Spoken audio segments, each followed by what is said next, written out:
Antoinette Tuff, it's right there in her name.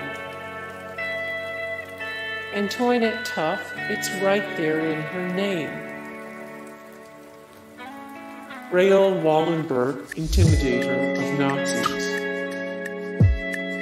Raoul Wallenberg, Intimidator of Nazis. Bayard, Rustin, two-fisted cheek turner. Bayard, Rustin, two-fisted cheek turner. Tank Man, real-life Chinese superhero.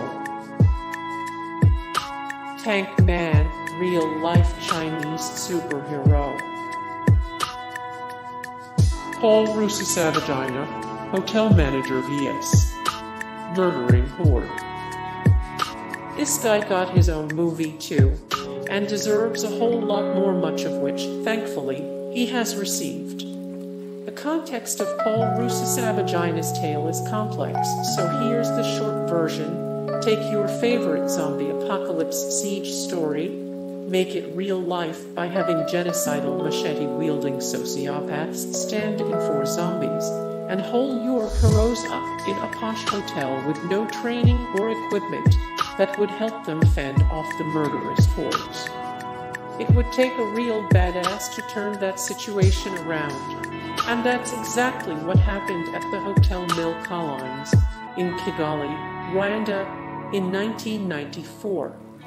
Except the badass in this story wasn't a half-mad Georgia sheriff or a wisecracking tough guy with a chainsaw for a hand, but a humble hotel manager with nerves of steel and a heartfelt belief in the inherent goodness of his fellow humans. The Rwandan genocide claimed the lives of nearly 1 million people in just 100 days.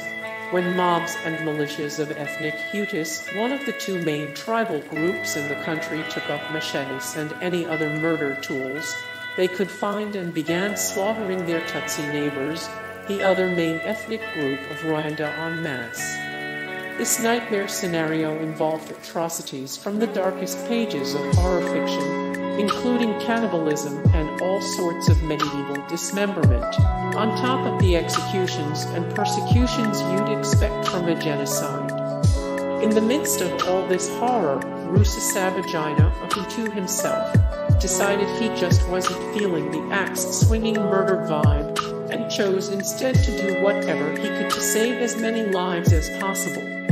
His position as manager of the posh Mille Collines put him in a pretty good position to hunker down and weather the storm, since the hotel had been abandoned almost immediately by its Belgian owners and foreign staff, leaving Rusesabagina in charge with access to a fairly large stock of resources.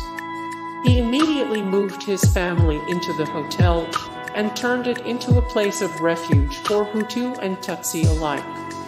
Ultimately, the hotel became a sanctuary for 1268 Rwandan people of all ethnic backgrounds.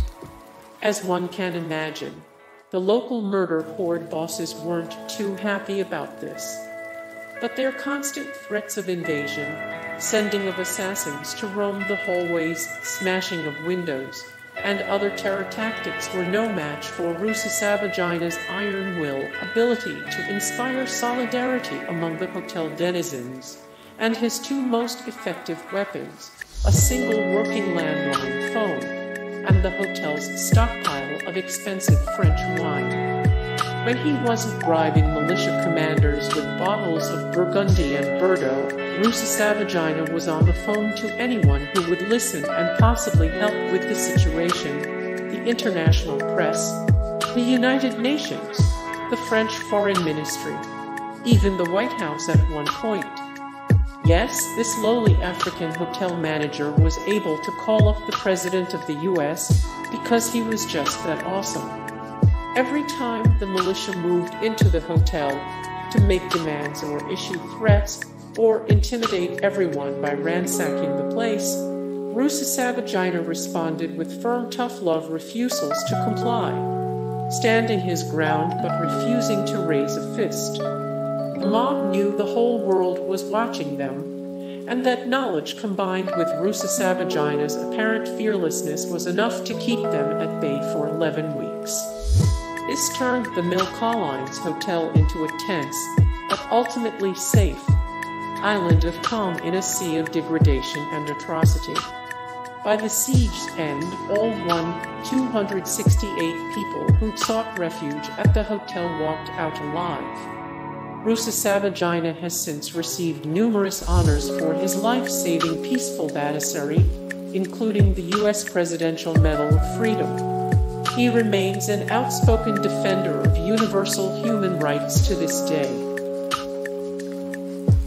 Desmond P. Das equals Gandhi plus Rambo. Hey guys, thank you so much for the support and likes and comments down below, and also thank you so much for watching, and I look forward to see you in the next video. Then take care, bye.